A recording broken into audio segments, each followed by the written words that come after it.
Hello दोस्तों, सराइज class में फिर से आपका स्वागत है। आज हमने बोले थे कि ज्योग्राफी का क्लास लेने के लिए जो आर्ट्स पेपर का था। शायद आप लोग का वहाँ तक कल अपने कमेंट में बच्चे को बोला था कि जो ज्योग्राफी में जहाँ तक आप लोग का हो चुका था वहाँ तक आप लोग बता दीजिए। किसी बच्चे ने हमें बताया कि सर मिट्टी 6 प्रकार की, जो मिट्टी 6 प्रकार की थी उसके बारे में हम डिस्कस कर चुके थे, उसके बारे में हम लिखवा भी चुके थे मिट्टी के बारे में। और मिट्टी के बारे में लिखवाने के बाद इस मिट्टी 6 प्रकार के थे। कौन कौन से मिट्टी थे आप लोगों को फिर से हम बता देते हैं। सबसे पहला मिट्टी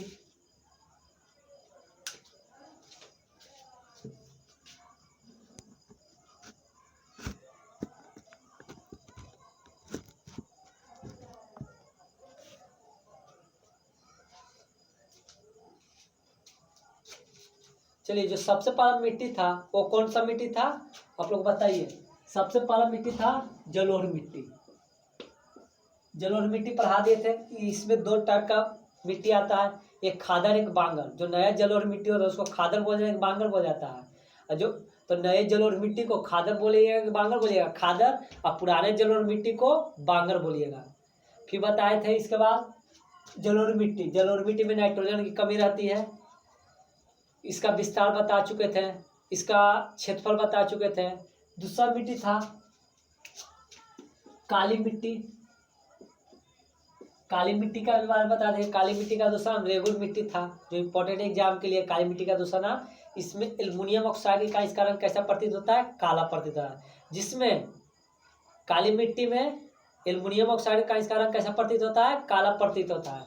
जिसमें कपास की खेती के लिए उपयुक्त होते हैं। इसीलिए महाराष्ट्र, गुजरात, यहाँ पे आप लोग देखिएगा सूती वस्त्र का उद्योग ज़्यादा है कम है, ज़्यादा है, क्योंकि यहाँ पे काली मिट्टी है। काली मिट्टी में कौन सा किसकी खेती की जाती है, कपास की खेती की जाती है। थर्ड मिट्टी बताए थे लाल मिट्टी। थर्ड मिट्टी कौन सा बता दिए थे, लाल मिट्टी। फेरस ऑक्साइड के कारण इसका रंग कैसा प्रतीत होता है, काला। फेरस ऑक्साइड का इसका रंग कैसा प्रतीत होता है, काला। फेरस ऑक्साइड का इसका रंग कैसा प्रतीत होता है, काला। जिसमें बता देते यहाँ इसका विस्तार कहाँ कहाँ पे है, ठीक है। चौथा चीज बता दे लेटराइट मिट्टी। चौथा चीज क्या बताए थे, लेटराइट मिट्टी। लेटराइट मिट्टी बताए थे, इसका रंग जो ईंट का समान है। इसको आप लोग बताए होंगे कि इसका जो निर्माण होता है तीव्र वर्षा तीव्र धूप के कारण। जहाँ पे आप लोग बोलते हैं कभी बोलते हैं कि देखिए सियाल का शादी हो रहा है। सियाल का शादी का मतलब आप लोग क्या सोचते हैं कि तेज बारिश भी हो रही है और तेज धूप भी हो रही है। तो जहाँ पे तेज बारिश और तेज धूप होती है वहाँ पे किस मिट्टी का निर्माण होता है, लेटराइट मिट्टी का निर्माण होता है। जहाँ पे तेज बारिश, तेज वर्षा और तेज धूप होता है वहाँ पे किस मिट्टी का निर्माण होता है, लेटराइट मिट्टी का। पांचवा बताए थे मरुस्थलीय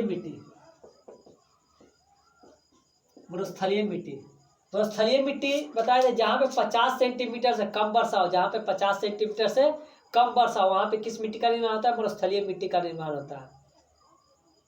बताए थे भारत में सबसे बड़ा रेगिस्तान कहाँ है, थार रेगिस्तान उसका नाम है। अब विश्व में सबसे बड़ा रेगिस्तान कौन सा है, सहारा रेगिस्तान, जो कहाँ पड़ता है, दक्षिण अफ्रीका में।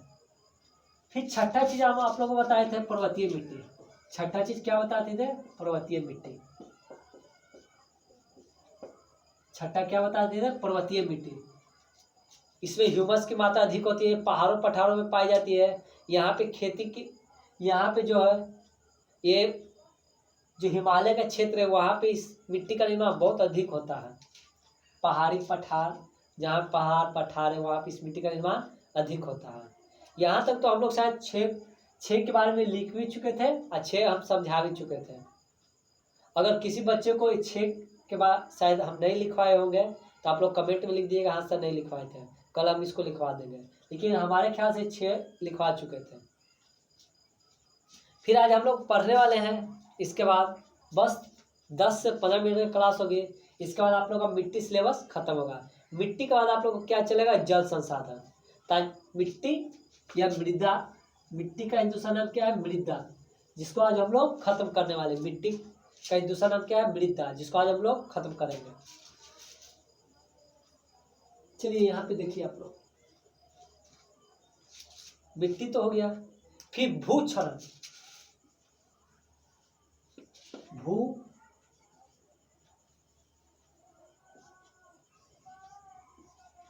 भूक्षरण, फिर आप लोगों को पढ़ना है भू संरक्षण।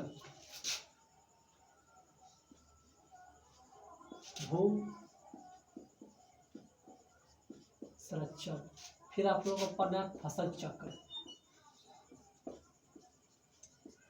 देखिए भूक्षरण का मतलब क्षरण, क्षरण का मतलब हानि, क्षरण का मतलब हानि, संरक्षण, संरक्षण का मतलब बचाव, संरक्षण का मतलब बचाव। इसे भू का मतलब भूमि या मिट्टी।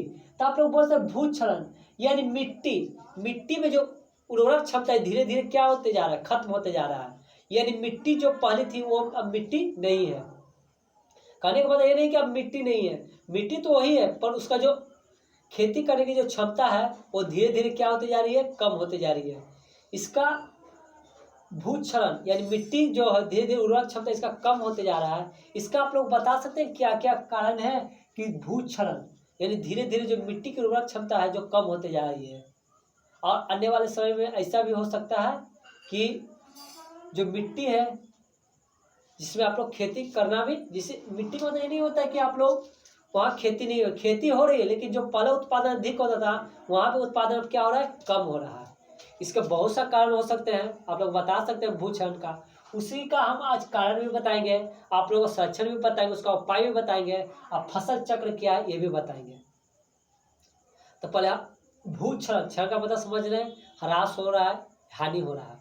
संरक्षण, संरक्षण का उसके बचाव का उपाय, यानी आप लोग किस तरह से उसको बचा सकते हैं, आप लोग किस तरह से भूमि को बचा सकते हैं।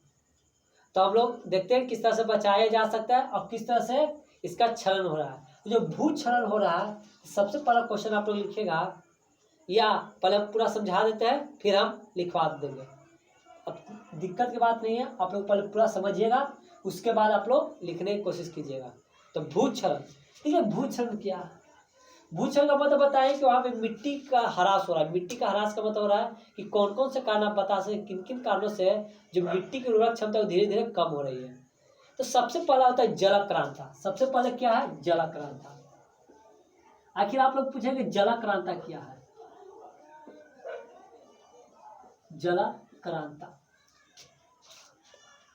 जलाक्रांता, क्रांता शायद हमारे से गलती हो गया, जलाक्रांता।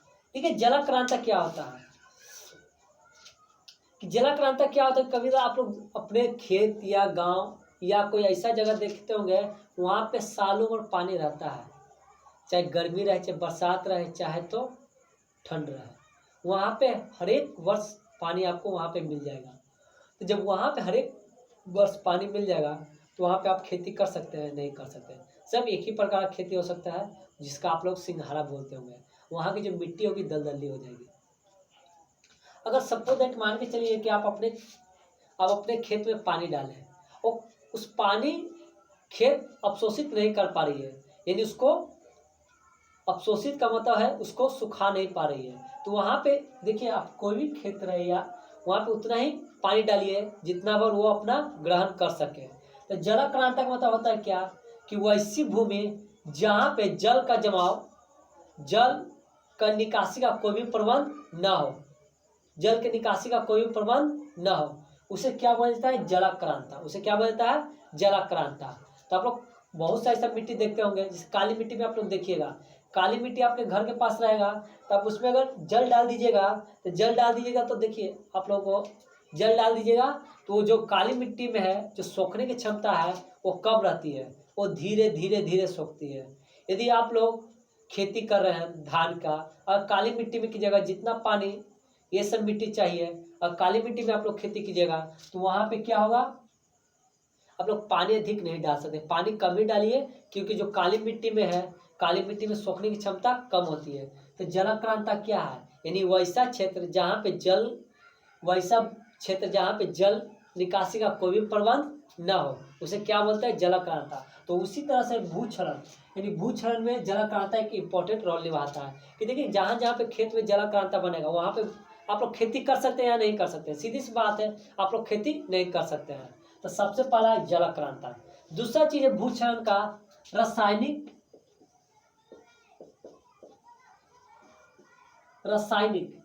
यानी आप लोग केमिकली कुछ ज्यादा कर रहे हैं, आप लोग बीज डाल रहे हैं, खाद छिड़क रहे हैं, ये सब क्या है? रासायनिक पदार्थ है। रासायनिक पदार्थ के कारण वहां पे देखिएगा कि जो मिट्टी है, मिट्टी में जो उर्वरक क्षमता है वो धीरे धीरे क्या हो जाती है? कम हो जाती है। तो रासायनिक पदार्थ का आप लोग प्रयोग न करें। यदि रासायनिक पदार्थ का प्रयोग कर रहे हैं तो उससे धीरे धीरे क्या हो रहा है? भूक्षरण हो रहा है। ये आप लोगों को पता नहीं चलेगा, धीरे धीरे धीरे 10, 20, 30, 40 साल के बाद पता चलेगा कि वहां पे मिट्टी में जो उर्वरक क्षमता वो कम हो गई है। तो अभी आप लोग सोचेंगे इसका रिजल्ट क्या नहीं, इसका कोई ऑप्शन है? तो ऑप्शन है, हम यहाँ पे आप लोग बताएंगे ऑप्शन क्या है। तो सबसे पहले बताइए जलाक्रांता। जलाक्रांता के कारण क्या हो रहा है? भूक्षरण, पहला कारण हो गया। दूसरा रीजन क्या है कि हम लोग वहां पे रासायनिक पदार्थ का खेत में ज्यादा प्रयोग करते हैं। तीसरा रीजन हो गया, तीसरा कारण हो गया, चलिए तीसरा कारण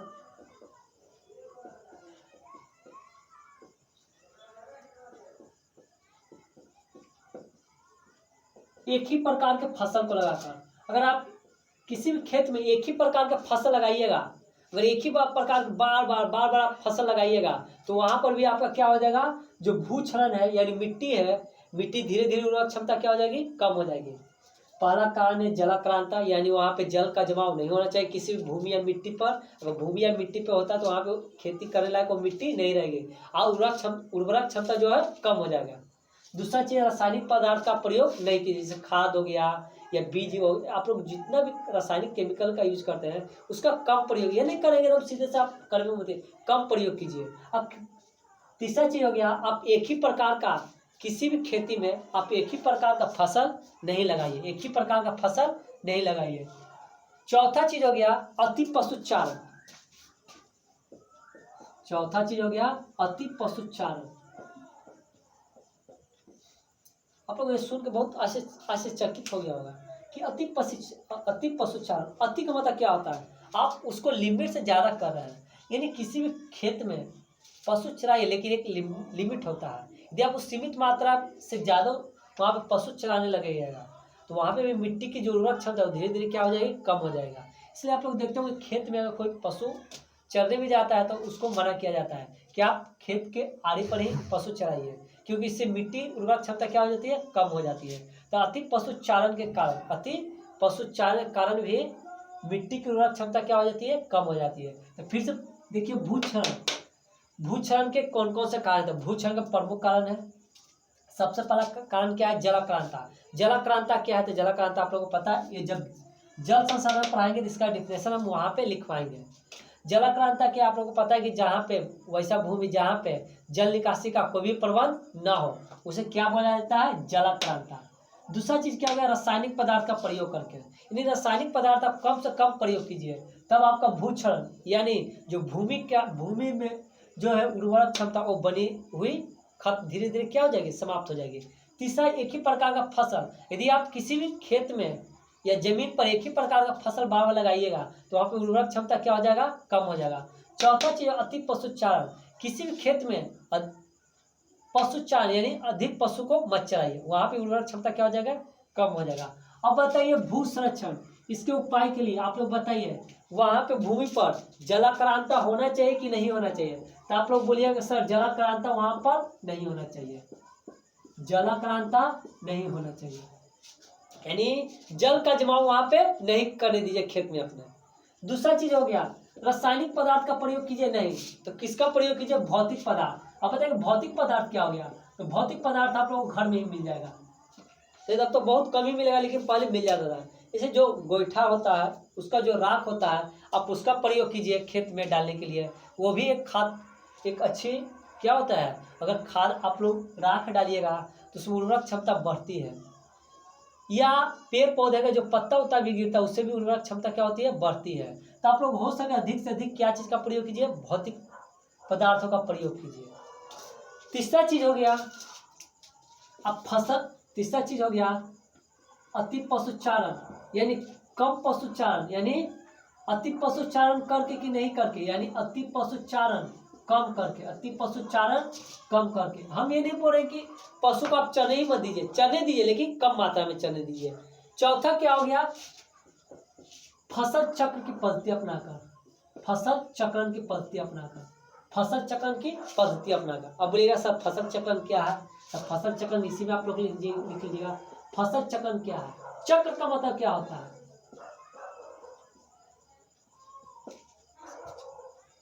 चक्र का मतलब क्या होता है, चक्र का मतलब आप लोग बोले घेरा। घेरा क्या होता है, इससे आप जन्म लिए, जन्म लेने के बाद आप पढ़िएगा लिखिएगा, फिर उसके बाद आप लोग क्या कीजिएगा, फिर आप लोग गृहस्थ आश्रम में जाइएगा, फिर आप लोग धीरे धीरे बूढ़ा होइएगा, फिर आप लोग मरिएगा, फिर जन्म लीजिएगा। ये जो जीवन का चक्र है वो जीवन चक्र हो गया।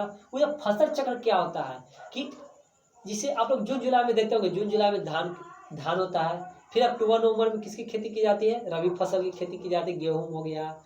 फिर इसके बाद जो जून जुलाई है उसमें आप क्या करते हैं, गैप कर देते हैं।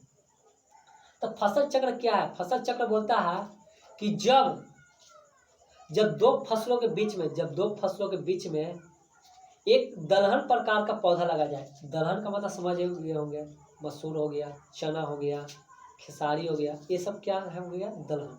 यानी जब दो फसलों के बीच में एक दलहन प्रकार का जो पौधा लगाया जाता है उसे क्या बोला जाता है, फसल चक्र या फसल चक्र। क्या बोला जाता है, फसल चक्र। फिर समझिए फसल चक्र क्या है। जब दो फसलों के बीच में एक दलहन प्रकार का पौधा लगाया जाता है, जब दो फसलों के बीच में एक दलहन प्रकार का क्या लगाया जाता है, पौधा लगाया जाता है, तो उसे क्या बोलता है, फसल चक्रण कहा जाता है। इससे उर्वरक क्षमता क्या होती है, बढ़ती है। तो फिर से आप क्वेश्चन पहले इतना आप समझिए, 2 बार समझिए, फिर हम क्वेश्चन लिखवाएंगे और फिर आप लोग लिखिएगा।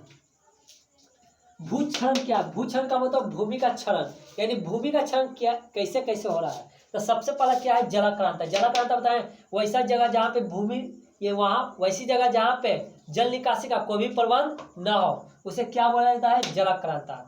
दूसरा चीज क्या है, क्या हो गया, रासायनिक पदार्थ का प्रयोग करके। यदि आप लोग रासायनिक पदार्थ का प्रयोग कर रहे हैं तो समझिए कि धीरे धीरे भूक्षरण हो रहा है। तीसरा क्या हो रहा है, एक ही प्रकार का फसल लगाकर। यदि आप एक ही मिट्टी में एक ही प्रकार का फसल लगाइएगा तो वहां पर भी आप लोग क्या होगा, भूक्षरण होगा। चौथा चीज क्या है, अति पशुचारण। यदि एक ही खेती में या एक ही मिट्टी में अधिक पशु चलाइएगा तो वहां पे भी मिट्टी की उर्वरक क्षमता क्या हो जाएगी, कम हो जाएगी। इसके भू संरक्षण के उपाय क्या है, सबसे पहले जलाक्रांता, वहां पे जल का जमाव नहीं होने दीजिएगा। दूसरा चीज है रासायनिक पदार्थ की जगह पे आप लोग किसका यूज कीजिए, भौतिक पदार्थ का यूज कीजिए। तीसरा नंबर है अति पशुचारण को कम कीजिए। ये मत कीजिए कि आप लोग पशु चराने मत दीजिए। ये नहीं कि आज आप लोग देख लीजिए खेत में तो कल से ढेला मारना स्टार्ट कीजिए, ये मत काम कीजिए। पशु चराने दीजिए, लेकिन आप उनको बोलिए कि आज ये घर इसमें आप चराए तो कल उसमें आप चराइए। इससे आपकी उर्वरक क्षमता में कोई असर पड़ने वाली नहीं है। चौथा चीज क्या है, फसल चक्र। फसल चक्र बताया, जब दो फसलों के बीच में एक दलहन प्रकार का पौधा लगाया जाता है, जब दो फसलों के बीच में एक दलहन प्रकार का पौधा लगाया जाता है उसे क्या बोला जाता है, फसल चक्रण।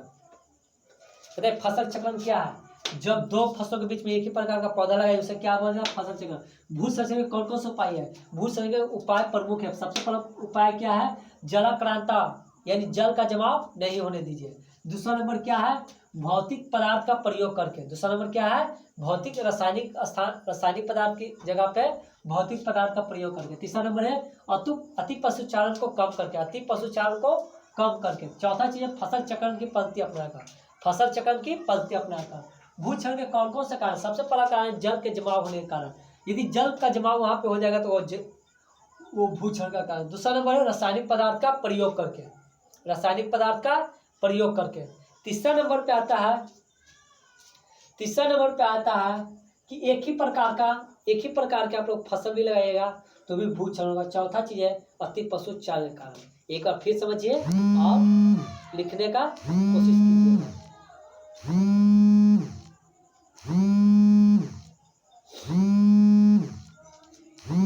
समझिए आप लोग भूक्षरण क्या है।